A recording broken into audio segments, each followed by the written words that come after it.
¿Qué daños provoca la situación de internación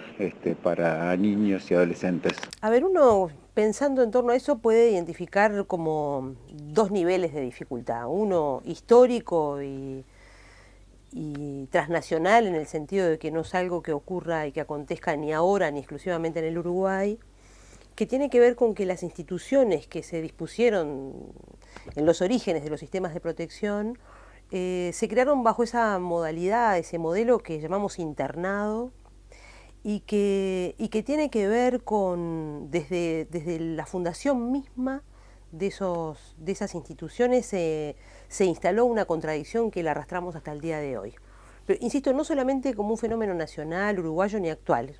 un fenómeno histórico que no tiene que ver con los contornos de los países, sino con el modo en que nos ocupamos de la infancia dañada, de la infancia que solicita unos cuidados afuera de los ámbitos familiares. Esos internados se fundaron sobre la base de una contradicción, que es que creamos esas instituciones para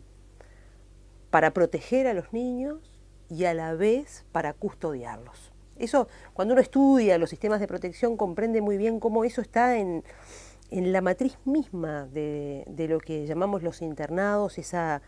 ambigüedad, esa oscilación, esa contradicción entre el proteger y el custodiar, como si en el mandato original de esas instituciones haya quedado una piedra angular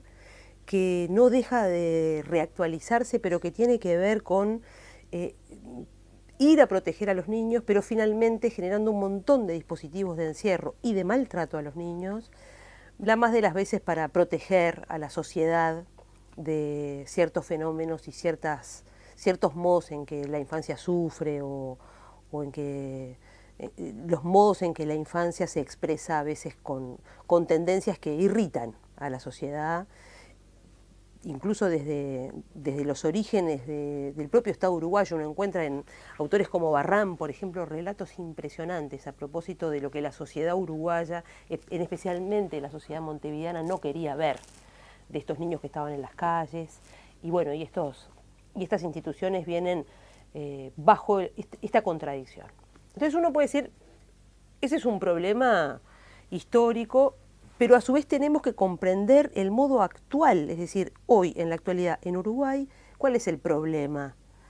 ¿Sigue siendo el mismo? Bueno, es un poco el mismo,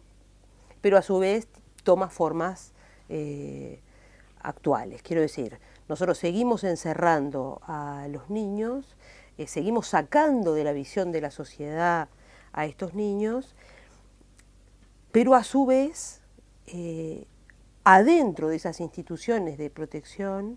se desarrollan un montón de estrategias que son reactualizadas ahora bajo la modalidad de la tecnocracia, bajo la modalidad de la gestión de la población, bajo las nuevas modalidades de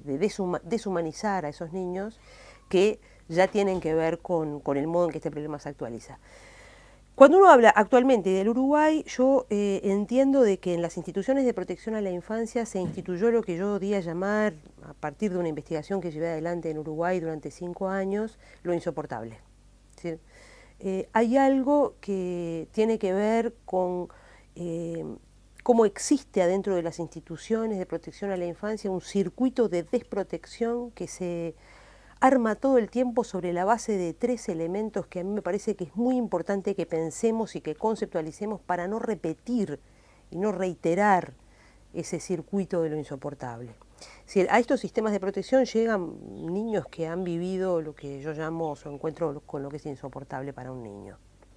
Es decir, niños que se la han visto con el maltrato, que se la han visto con el abuso, con el incesto, experiencias que dañan a un niño, que son insoportables para un niño. Ahora, cuando estos niños han vivido el encuentro con lo que es insoportable para un niño, bueno, muchas veces lo insoportable está en ellos, decimos. Y están bajo la forma de poner a andar una tendencia antisocial y bajo la forma de una pérdida de la capacidad de preocuparse por el otro.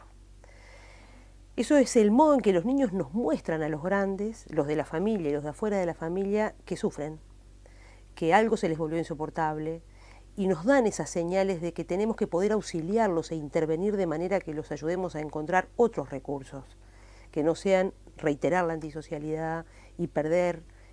la capacidad de preocuparse por los otros. Y ahí es donde se arma la contradicción del sistema de protección. Como actualmente, quiero decir, cuando los niños están así, lo que se ha instituido es la derivación constante de esos niños. Son niños que son derivados de centro en centro, de lugar en lugar, con la particularidad de que finalmente no llegan a ninguna parte. Quiero decir, lo que tenemos son biografías infantiles subidas arriba de un circuito de derivación. Exactamente lo contrario a lo que un niño dañado en esta dimensión necesita. Pero además de esta derivación constante a estos niños, además se ha instituido algo que Winnicott, un pediatra y un psicoanalista inglés con el que yo pienso mucho lo que acontece en las instituciones de protección, Winnicott decía que estos niños que ponen en marcha su tendencia antisocial, estos niños, estos adolescentes cada tanto despiertan en la sociedad lo que él llamaba sentimientos públicos de venganza.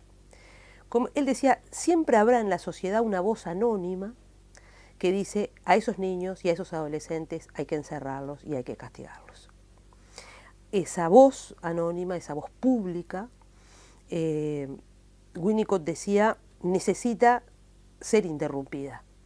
Y cuando uno instala un sistema de protección a la infancia, pone a andar una institución, un dispositivo de protección a los niños, tiene que tomar una decisión. Si ahí, en esa institución, en ese lugar, por el modo en que los adultos trabajan, por las metodologías que se implementan, por el modo en que se conceptualiza esa práctica, por los gestos que les disponemos a estos niños, somos un lugar donde es posible encontrar una alternativa a una repetición constante del daño, o ese lugar, por el modo en que se interviene, ahí ese es el lugar donde la sociedad implementa como si fuese un brazo ejecutor de la venganza pública que alguna parte de la sociedad espera. Entonces, yo creo que uno de los problemas más acuciantes de los sistemas de protección en la actualidad es ver cómo alteramos radicalmente la reiteración de este circuito de lo insoportable. ¿Qué quiero decir? Que no quiere decir que en todas las instituciones de protección, en todos los hogares, en todos los internados incluso, esto se practique impunemente y que no nos conste que hay un montón de personas trabajando dentro de los sistemas de protección y un montón de instituciones y de prácticas organizacionales que hacen esfuerzos y logran concretar prácticas realmente protectoras. Pero esto convive con algo que está sedimentado y que está demasiado instituido, que es esta reiteración de lo insoportable. Cuando trabajamos en estos temas, trabajamos para construir la suficiente visibilidad por un lado, la suficiente comprensión de estos fenómenos, trabajamos para adquirir las herramientas conceptuales, humanas, teóricas, pero también prácticas de cómo crear las condiciones para interrumpir la reiteración de lo insoportable. Yo creo que esa es la urgencia que los técnicos, los políticos, los responsables de la política, los que intervienen cotidianamente, todos tenemos sobre la mesa. Impedir que se siga reiterando este circuito de lo insoportable.